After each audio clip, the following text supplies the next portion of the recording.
Pirma pasaka. Nulūžęs internetas ir kiemo bičiuliai. Daugiabutyje gyveno Smiltė, Tadas ir Domas. Kiemo bičiuliai, vakarais lekiantis į Fortnite ir Minecraft. Vieną lietingą popietę internetas dingo, ekranai pritemo, garsai nutilo.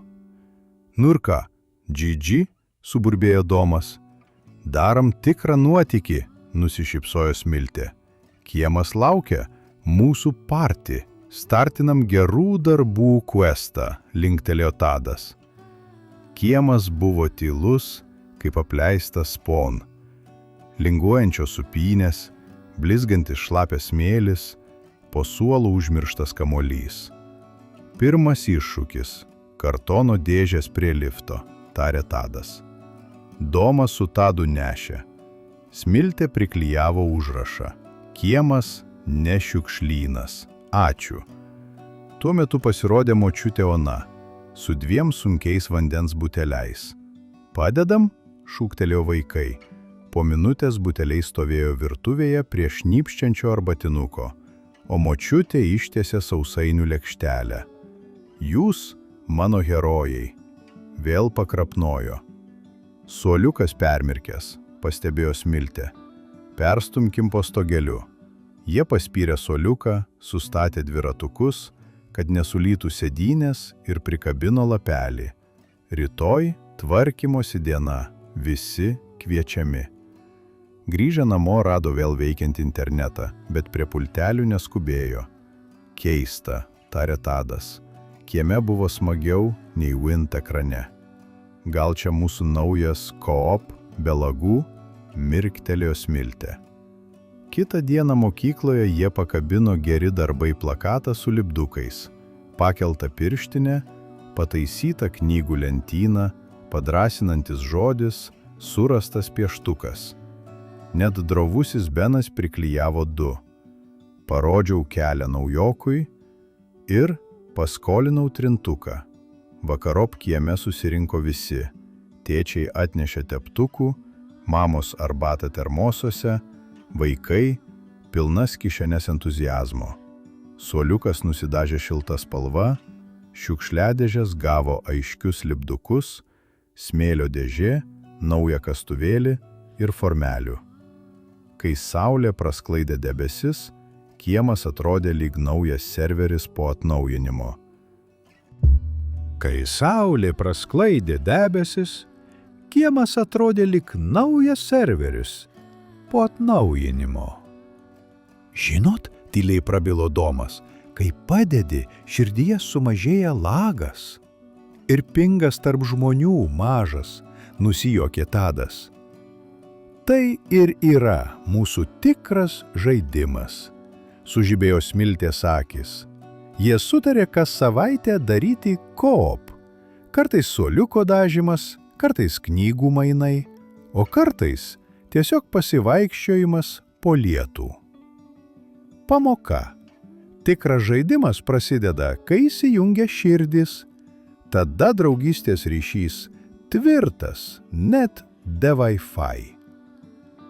Maži geri darbai sumažina kasdienybės lagą ir sukuria kiemo serverį, kuriame gera visiems. Antra pasaka kristalo paslaptis klasėje.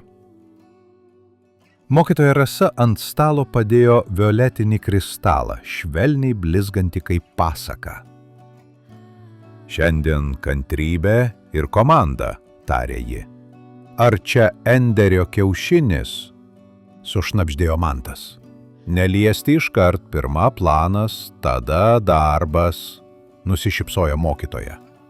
Ant suolų popierius, žirklės, klijai, liniuotės. Užduotis. Pastatyti popierinį tiltą, kuris išlaikys 2 knygas. Pirmas bandymas buvo skubotas. Popierius lūžo, klijai prilipo prie kilimo, visi nusijuokė iš savo rašą. Antras bandymas per sunkus ir kreivas. Tiltas sviravo nuo vienos knygos svorio. Darykim ramiai, pasiūlė Miglė. Vaikai pasidalijo. Karolis pjauna, Miglė lanksto, Mantas klijuoja, Ieva tikrina ir rašo pastabas. Kristalas tarsi primindavo lėtą tempą, kai kas nors ėmė nervintis. Pailsėkim 300 milisekundžių, pajokavo mokytoja ir visa klasė sustojo akimirkai. Jie dirbo ritmingai, kaip Minecraft, blokas po bloko. Sutvirtintos sijos, mažesni tarpai, glotnūs kraštai. Pirmas testas – viena knyga, laikosi. Antras – 2 knygos, dar tvirtai. Bandome trečią ploną, paklausė Ieva. Bandome, linktelėjo visi. Knyga atsargiai nusileido, tiltas išlaikė. Mokytoja pakėlė kristalą. Tai druskos kristalas. Trapus, bet gražus, kaip mūsų dėmesys, kai jį saugom. Ant lentos atsirado 3 žodžiai. Planas, ramybė, komanda. Kai jie kartu, tarė mokytoja, darbas pavyksta, kaip gražiausia pilis iš blokų. Vaikai sutarė, kitą savaitę darys tiltą iš šiaudelių, bet vėl pirma planas. Miglė sumirksėjo ir mažos pauzės mūsų supergalia. Taip, pridūrė Mantas, nes kai skubam, griūva ne tik tiltai, bet ir nuotaika. Pamoka – kantrybė nėra lėtumas, tai tikslumas, leidžiantis svajoniai laikyti tvirtai kaip tiltui. O komanda padaro daugiau negu vienas greituolis, nes 4 galvos mato plačiau. Trečia pasaka – pažado skinas. Lukas labai norėjo ryškaus žaidimo skino su žaibo raštais ir smagiu emote. Su tėčiu susitarė 10 gerų darbų, tvarkingi namų darbai ir tada dovanėlė. Pirmą savaitę Lukas žibėjo. Pavedžiojo šunį, sutvarkė žaislus, padėjo mamai parnešti pirkinius, sutvarkė avalynės lentyną. Draugai vis kvietė į squad. Telefonas supipsėdavo, bet Lukas atsakydavo. Pirma darbai, tada žaidimai.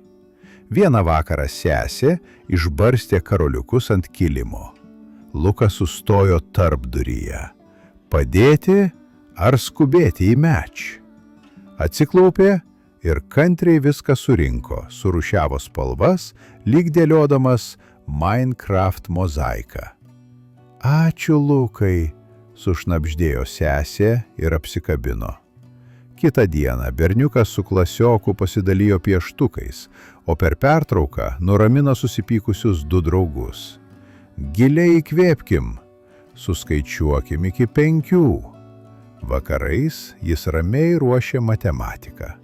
Skaičiai rikiavosi kaip tvarkingi blokai, o užrašų knygelėje daugėjo žvaigždučių. Praėjus mėnesiui tėtis paklausė, ar imam skiną? Lukas nusišypsojo. Gal kartu nueikim į žaidimų kavinę? Sutarta, linktelėjo tėtis. Kavinėje jie susėdo vienas šalia kito.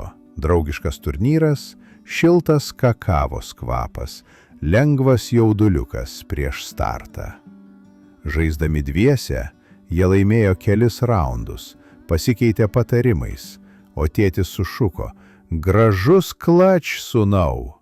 Grįžęs namo, Lukas vis tiek pasirinko ir skiną, kurio taip troško, bet dabar jis buvo tik vyšnia ant torto, ne pats tortas. Vakare Lukas užrašė paskutinį lipduką, geri darbai sąraše. Padėjau sesiai piešti ir paskolinau trintuką. Žinai, tėti, tarė jis, Man labiausiai patiko, kad žaidėm kartu. Ir kad laikėsi pažado, atsakė tėtis. Pamoka. Pažadas savo augina vidinę jėgą, o geri darbai paverčia dieną šviesesnę. Kai pareigos atliktos, žaidimai būna dvigubai smagesni.